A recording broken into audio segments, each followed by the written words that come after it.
Aktivis obok-obok anggaran retret Prabowo di Magelang. Adik Menteri Pertahanan ditangkap jadi Direktur Main ID, profil Maruf Syamsuddin. Daftar 77 proyek strategis nasional Prabowo hingga 5 tahun ke depan. Erick Thohir buka suara soal korupsi Pertamina 1 kuadriliun rupiah. Menteri BUMN review total. Hai sahabat Politikal, minggu ini ada sejumlah informasi yang menarik untuk diperbincangkan kembali. Pastinya isu-isu politik daerah, nasional dan internasional, semua kita rangkum dalam program Manuver Politikal. Bersama saya Hesti Handayani, inilah informasi selengkapnya.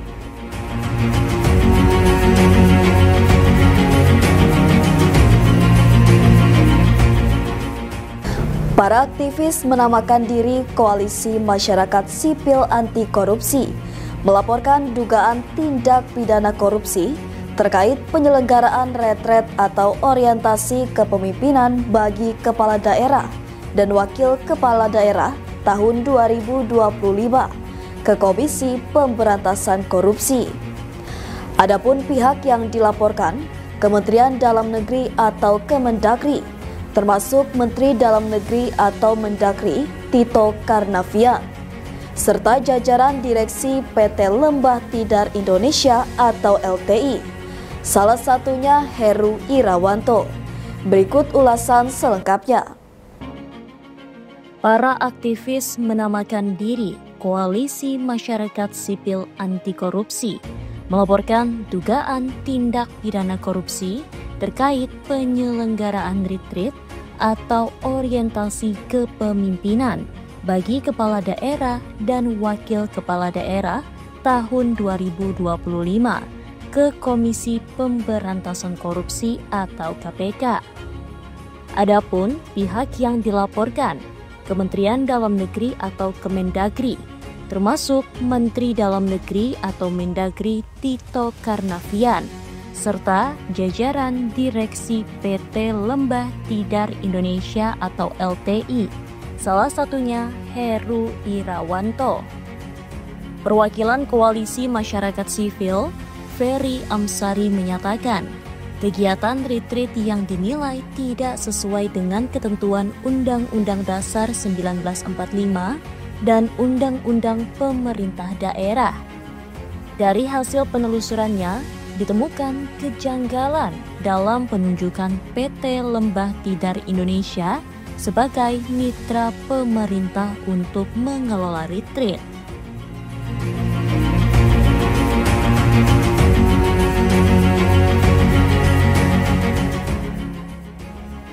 Ferry meyakini adanya konflik kepentingan dalam penunjukan PT LTI untuk mengorganisasikan kegiatan tersebut, lantaran perusahaan itu tergolong baru dan tidak memiliki rekam jejak yang cukup.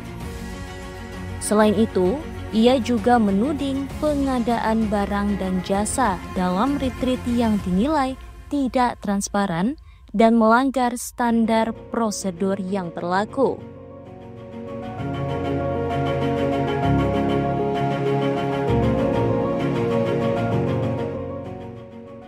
Menambahkan, peneliti Perhimpunan Bantuan Hukum dan Hak Asasi Manusia Indonesia, Anissa Az-Zahra, menyoroti soal PT LTI yang dikelola oleh kader Partai Gerindra dan pejabat aktif.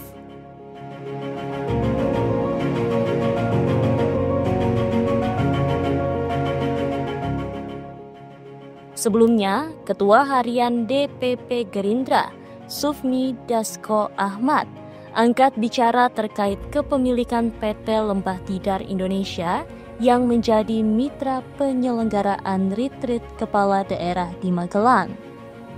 Meski disebutkan perusahaan tersebut milik kader Partai Gerindra, Dasko mengaku tidak mengetahui adanya keterkaitan partai dengan perusahaan tersebut.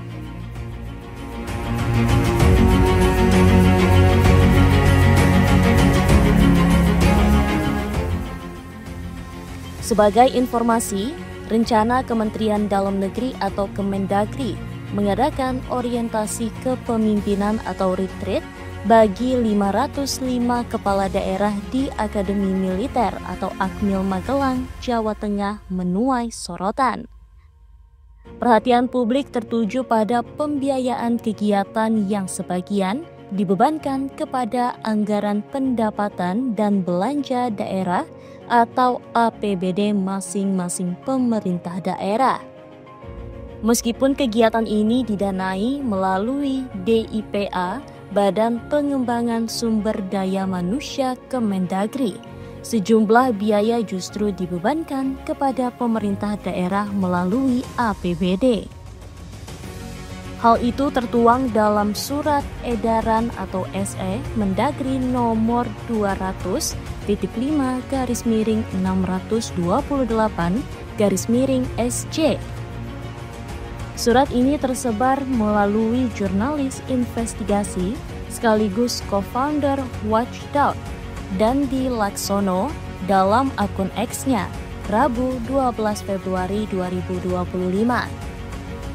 Salah satu poin dalam surat tersebut menyebutkan bahwa biaya akomodasi dan konsumsi kepala daerah dalam kegiatan retreat dibebankan kepada APBD masing-masing sebesar Rp2.750.000 per orang per hari.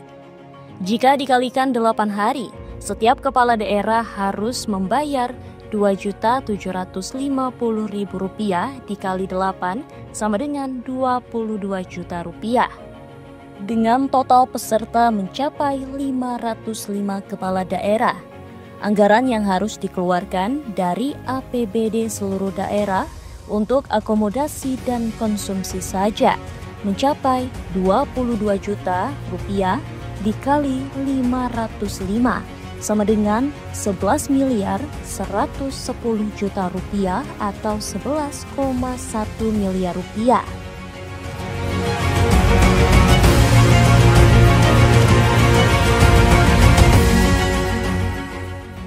Selain anggaran, nama PT Lembah Tidar Indonesia juga menjadi sorotan karena perusahaan tersebut diketahui dimiliki oleh kader Partai Gerindra. Dalam data di Kementerian Hukum dan HAM, PT Lembah Tidar Indonesia tercatat sebagai milik Heru Irawanto. Selain sebagai pemilik, Heru juga merupakan kader sekaligus caleg terpilih dari Partai Gerindra. Saat ini, ia menjabat sebagai Wakil Ketua DPRD Brebes.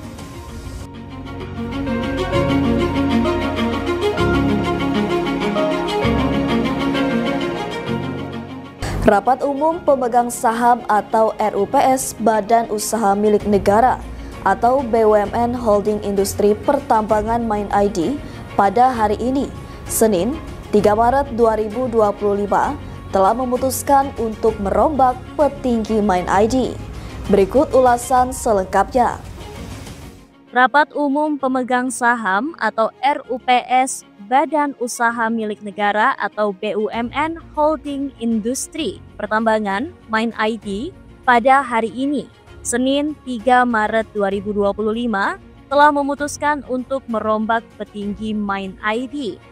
Berdasarkan sumber CNBC Indonesia, RUPS menunjuk Ma'ruf Samsudin sebagai Direktur Utama Main ID, menggantikan Hendy Priyosantoso yang telah menjabat sebagai Direktur Utama Main ID sejak 29 Oktober 2021. Terpantau profil Hendy Priyosantoso sebagai Direktur Utama Main ID sudah tidak dipublikasikan lagi di situs resmi Main ID pada Senin 3 Maret 2025 siang pada pukul 15.30 waktu Indonesia Barat ini. Perlu diketahui, Ma'ruf Samsudin sebelumnya juga pernah menjabat sebagai pemimpin di perusahaan pertambangan di tanah air. Ma'ruf pernah menjabat sebagai Presiden Direktur PT Freeport Indonesia pada 2015 hingga 2016.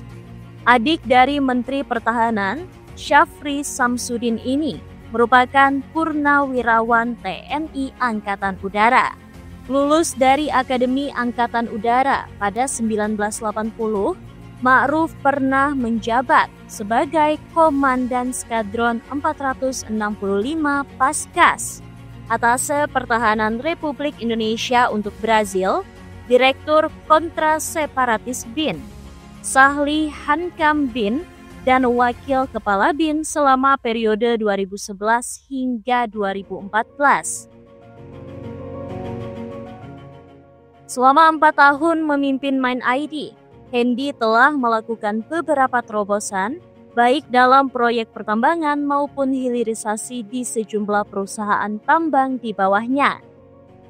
Sejumlah mega proyek hilirisasi besar tuntas dilakukan di bawah kepemimpinannya, seperti tuntasnya pembangunan fasilitas pengolahan dan pemurnian atau smelter tembaga bernilai 58 triliun rupiah yang dioperasikan PT Freeport Indonesia. Lalu, smelter Great Alumina Refinery atau SGAR bernilai investasi hingga 16 triliun rupiah di Mempawah, Kalimantan Barat.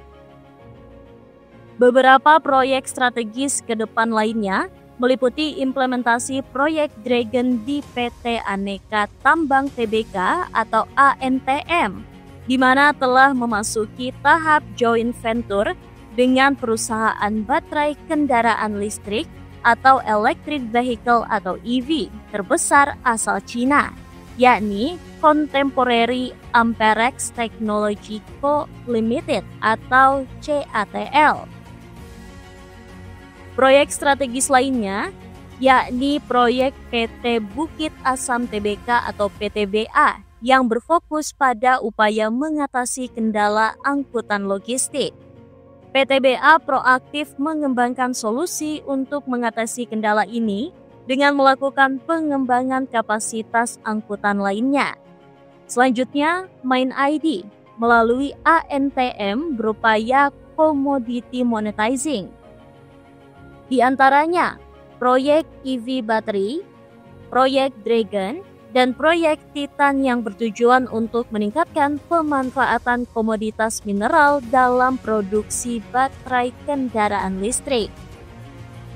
MindID merupakan BUMN holding industri pertambangan yang beranggotakan PT Antam Tbk, PT Bukit Asam Tbk, PT Freeport Indonesia, PT Inalum, PT Timah Tbk, dan PT Vale Indonesia Tbk atau INVO. Dalam kurun 5 tahun terakhir, total aset MindID mengalami pertumbuhan hingga 57,22% dari 164,84 triliun rupiah pada 2019 menjadi 259,18 triliun rupiah pada 2023. Sementara itu, Compound Annual Growth Rate atau CAGR atau tingkat pertumbuhan total aset grup MindID pada periode 2019 hingga 2023 tercatat sebesar 9,47%.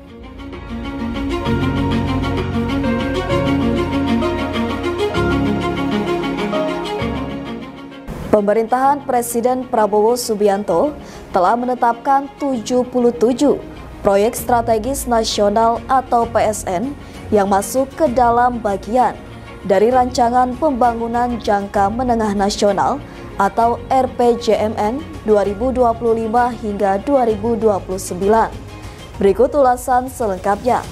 Pemerintahan Presiden Prabowo Subianto telah menetapkan 77 proyek strategis nasional atau PSN yang masuk ke dalam bagian dari Rancangan Pembangunan Jangka Menengah Nasional atau RPJMN 2025-2029. Dalam dokumen RPJMN 2025-2029 yang termuat dalam Peraturan Presiden atau Perpres Nomor 12 Tahun 2025. Daftar PSN ini merupakan daftar indikatif yang dapat diubah atau ditambah berdasarkan evaluasi dan penilaian yang mengacu pada kesiapan proyek, ketersediaan pendanaan, serta berdasarkan persetujuan Presiden. PSN dirancang Prabowo sebagai proyek atau program atau kumpulan proyek yang memiliki sifat strategis, terukur, dan berdampak signifikan pada pencapaian sasaran RPJMN tahun 2025-2029, khususnya program prioritas Presiden, termasuk program hasil terbaik cepat.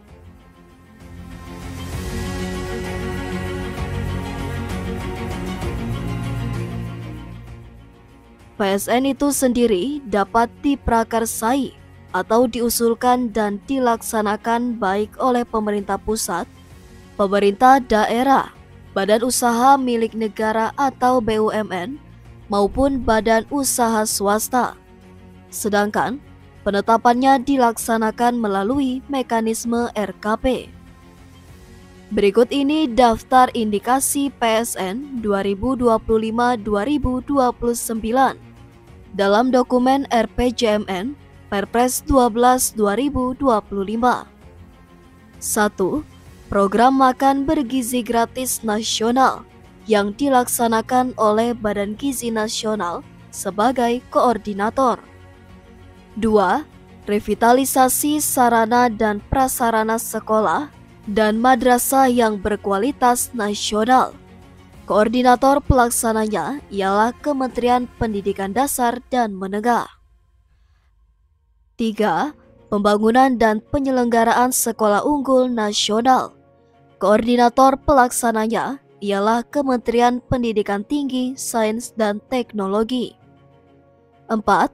Pembangunan rumah sakit lengkap berkualitas di kabupaten kota nasional. Pelaksananya Kementerian Kesehatan. 5. Program penuntasan TBC nasional. Pelaksananya Kementerian Kesehatan. 6.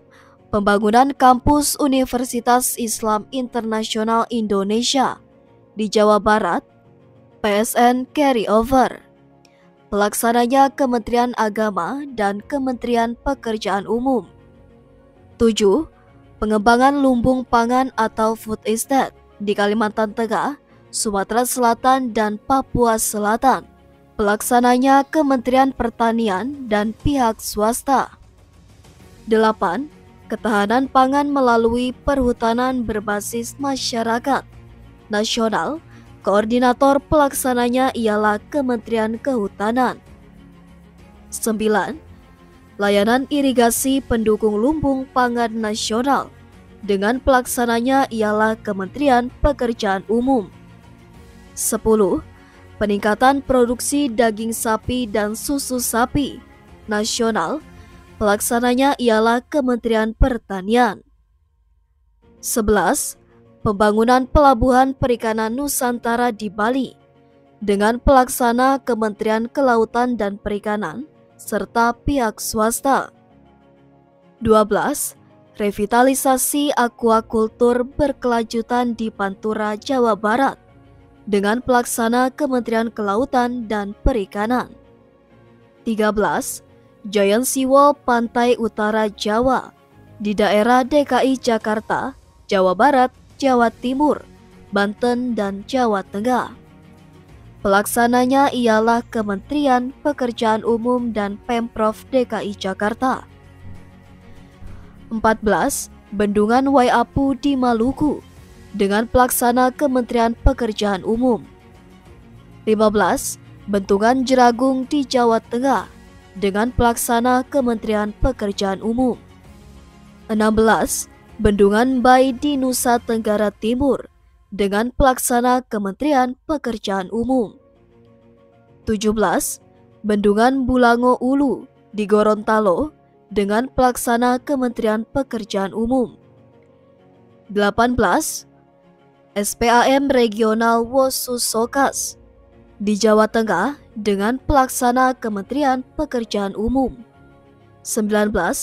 SPAM Regional Benteng Kobema di Bengkulu dengan pelaksana Kementerian Pekerjaan Umum. 20. PLTA Kayan 9 GW terintegrasi di Kalimantan Utara dengan pelaksana pihak swasta. 21. Bioetanol berbasis tebu di Sumatera Utara, Lampung, Jawa Barat, Jawa Tengah, Daerah Istimewa Yogyakarta, Jawa Timur, Sulawesi Selatan, dan Papua Selatan. PSN ini dikoordinasikan oleh Kementerian ESDM. 22. Biorefinery Sumatera di Riau dan Sumatera Selatan. Pelaksananya PT Pertamina. 23. RDMP RU6 Balongan di Jawa Timur. Pelaksananya PT Pertamina. 24. Pengembangan lapangan abadi wilayah kerja Masela di Maluku dengan pelaksana pihak swasta. 25. Kilang minyak Tuban dalam rangka ekspansi di Jawa Timur. Pelaksananya PT Pertamina. 26. Pengembangan biofuel dari metanol dan etanol di Kabupaten Bojonegoro, Jawa Timur. Pelaksananya PT Pertamina. 27.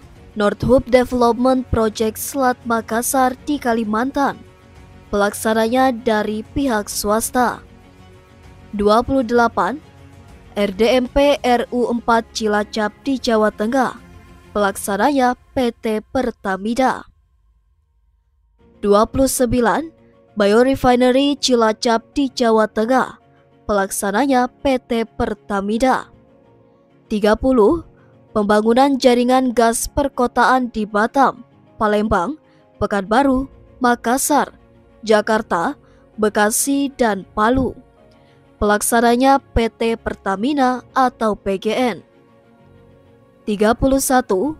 Program hilirisasi sagu, singkong, ubi jalar sebagai bagian dari proyek penguatan penyediaan bahan baku, hilirisasi tepung sagu dan singkong, serta pengembangan industri sagu di Papua, Sumatera, Jawa, Nusa Tenggara, Papua. Pelaksananya Kementerian Pertanian dan pihak swasta. 32. Program hilirisasi garam dengan proyek pembangunan soda as di Jawa Timur. Pelaksananya BUMN dan pihak swasta. 33. Program hilirisasi kelapa sawit, kelapa dan rumput laut di Sumatera Utara, Riau, Sumatera Barat, Jambi, Sumatera Selatan, Kepulauan Riau, Banten, Jawa Barat, Bali, NTB, NTT, Kalimantan Utara, Kalimantan Barat, Kalimantan Selatan, Kalimantan Timur, Sulawesi Selatan, Sulawesi Utara, Maluku Utara, Papua, dan Papua Barat. Pelaksananya dari pihak swasta. 34.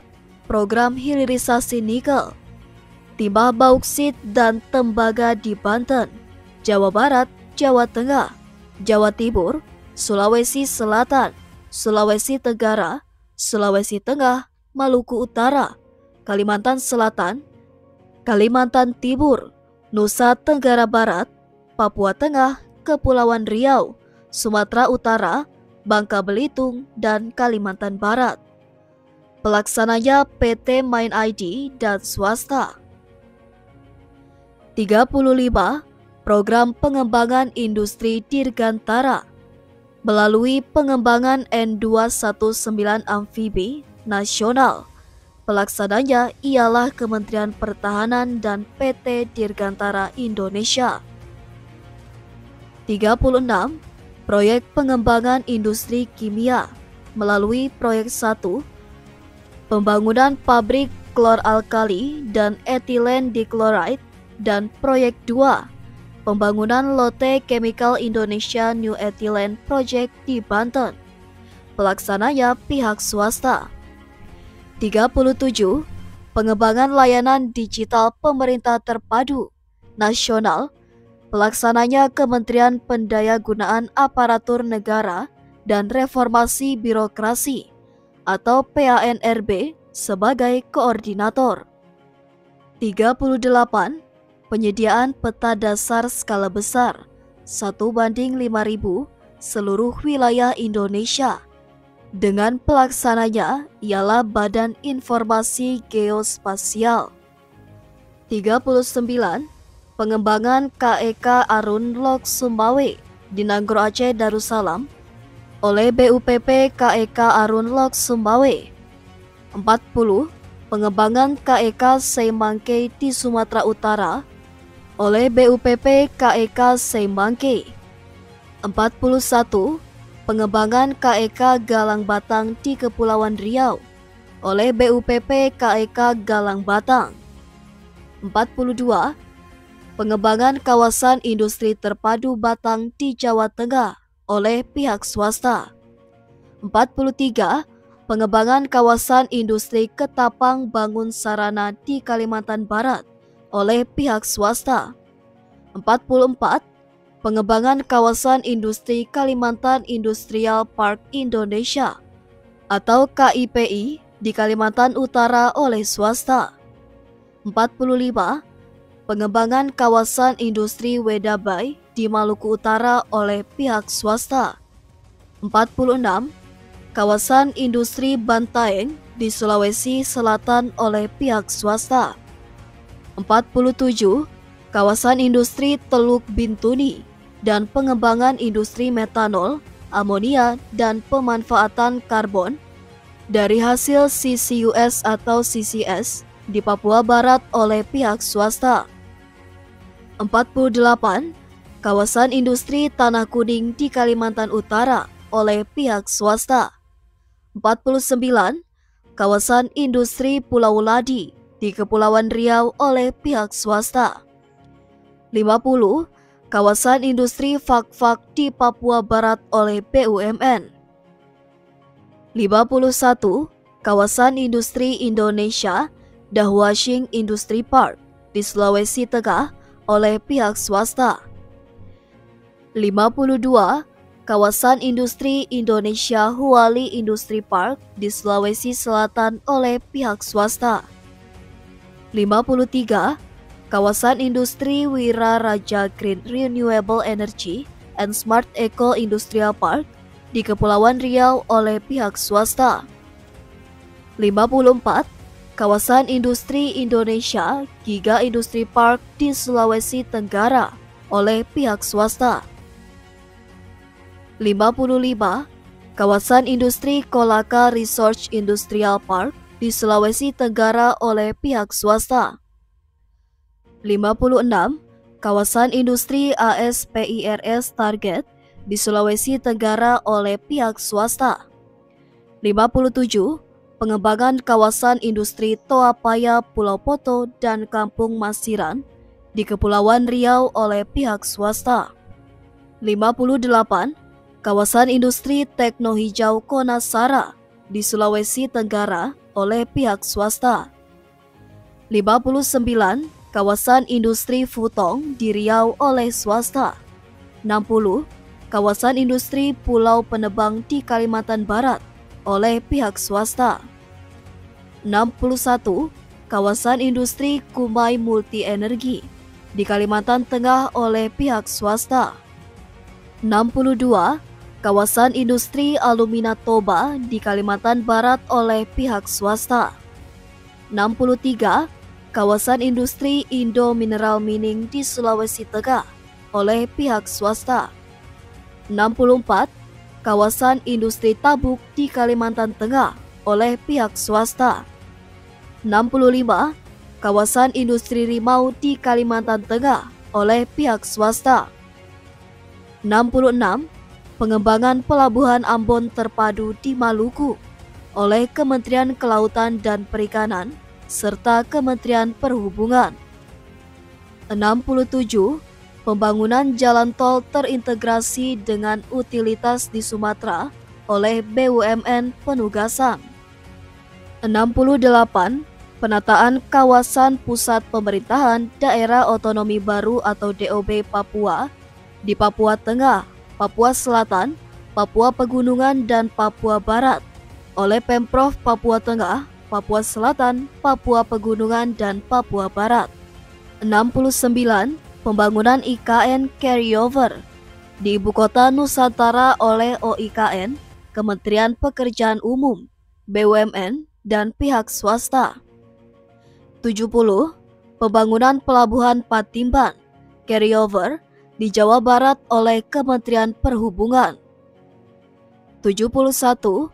Pembangunan Jakarta Metropolitan MRT Koridor Timur Barat carryover di DKI Jakarta, Jawa Barat, dan Banten oleh Kementerian Perhubungan, Pemprov DKI Jakarta, Pemprov Jawa Barat, Pemprov Banten, PT MRT Jakarta. 72. Jalan Tol Serang Panimbang carryover di Banten oleh Kementerian Pekerjaan Umum. 73. Jalan Tol Probolinggo Banyuwangi carryover di Jawa Timur oleh Kementerian Pekerjaan Umum. 74. Jalan Tol Akses Pelabuhan Patimban carryover di Jawa Barat oleh Kementerian Pekerjaan Umum. 75. Pembangunan 3 juta rumah nasional dengan koordinator Kementerian Perumahan dan Kawasan Pemukiman. 76. Program pembangunan instalasi pengolah sampah menjadi energi listrik berbasis teknologi ramah lingkungan di DKI Jakarta, Tangerang, Tangerang Selatan, Bekasi, Bandung, Semarang, Makassar, Denpasar, Palembang, dan Manado oleh pemerintah kota, lokasi proyek, dan pihak swasta. 77. Jakarta Sewerage System carryover di DKI Jakarta oleh Kementerian Pekerjaan Umum dan Pemprov DKI Jakarta.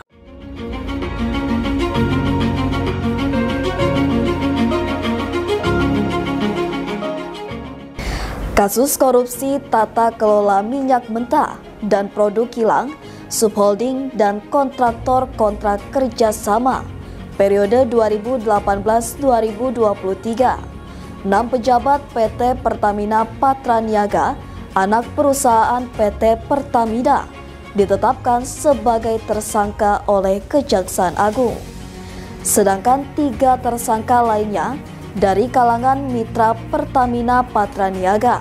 Berikut ulasan selengkapnya. Kasus korupsi tata kelola minyak mentah dan produk kilang, subholding, dan kontraktor kontrak kerjasama periode 2018 hingga 2023. 6 pejabat PT Pertamina Patraniaga, anak perusahaan PT Pertamina, ditetapkan sebagai tersangka oleh Kejaksaan Agung.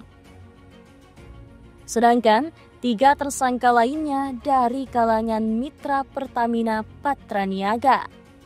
Akibatnya, negara mengalami kerugian keuangan sebesar Rp193,7 triliun pada tahun 2023. Jika diestimasi rata-rata kerugiannya sama setiap tahun, maka total kerugian negara Rp968,5 triliun, hampir tembus Rp1.000 triliun atau 1 kuadriliun rupiah.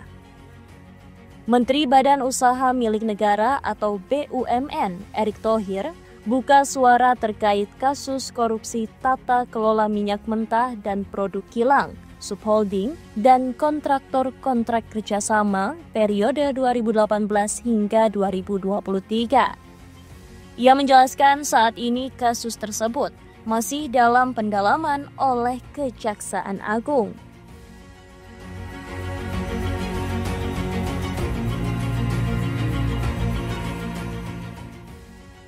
Erick Thohir menambahkan, ke depan pihaknya akan melakukan konsolidasi dengan banyak pihak, seperti SKK Migas dan Kementerian ISDM.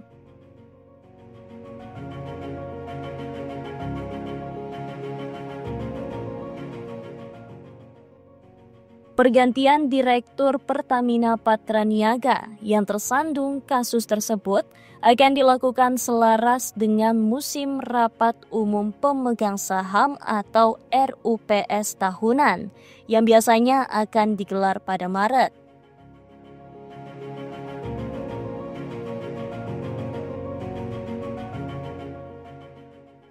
Lebih lanjut, Erick bilang pihaknya juga akan meninjau ulang terkait efektivitas perusahaan plat merah yang bergerak di bidang energi minyak mentah.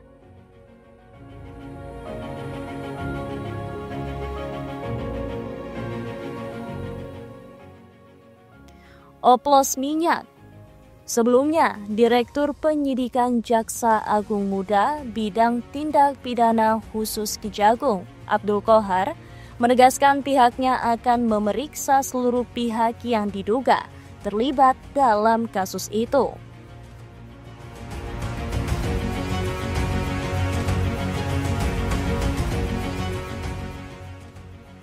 Dalam kasus ini, Kejagung telah menetapkan 9 orang tersangka yang terdiri dari 6 pegawai Pertamina dan 3 pihak swasta. Salah satunya yakni Rifa Siahaan, selaku Direktur Utama PT Pertamina Patraniaga. Dalam kasus ini, mereka melakukan pengoplosan minyak mentah RON 92 alias Pertamax dengan minyak yang kualitasnya lebih rendah. Kasus tersebut terjadi di lingkup PT Pertamina Subholding dan kontraktor kontrak kerjasama atau KKKS pada 2018 hingga 2023 lalu. Terbaru, ada 2 tersangka yang ditetapkan Kejagung, yakni Maya Kusmaya atau MK, selaku Direktur Pemasaran Pusat dan Niaga, dan Edward Corney atau EC, selaku VP Trading Operation. Maya dan Edward terbukti melakukan tindak pidana bersama-sama dengan 7 tersangka yang sebelumnya sudah lebih dulu ditetapkan. Daftar 9 tersangka kasus dugaan korupsi Pertamina. Berikut daftar lengkap 9 tersangka. Rifa Siahaan atau RS, selaku Direktur Utama PT Pertamina Patraniaga. Sani Dinar Saifuddin atau SDS, selaku Direktur Feedstock and Product Optimization PT Pertamina Internasional. Yoki Firnandi atau YF, selaku Direktur Utama PT Pertamina International Shipping. Agus Purwono atau AP, selaku Vice President atau VP Feedstock Management PT Kilang Pertamina Internasional. Muhammad Keri Ardianto Riza atau MKAR, selaku Beneficial Owner PT Navigator Katulistiwa. Dimas Werhaspati atau DW, selaku Komisaris PT Navigator Katulistiwa dan Komisaris PT Jenggala Maritim. Gading Ramadan Judo atau GRJ, selaku Komisaris PT Jenggala Maritim sekaligus Direktur Utama PT Orbit Terminal Merak. Maya Kusmaya atau MK, selaku Direktur Pemasaran Pusat dan Niaga. Edward Corney atau EC, selaku VP Trading Operation Pertamina Patraniaga. Itu tadi 4 berita politik menarik minggu ini. Politik merupakan kunci untuk memahami lingkungan, menurut Aristoteles. Sampai jumpa minggu depan.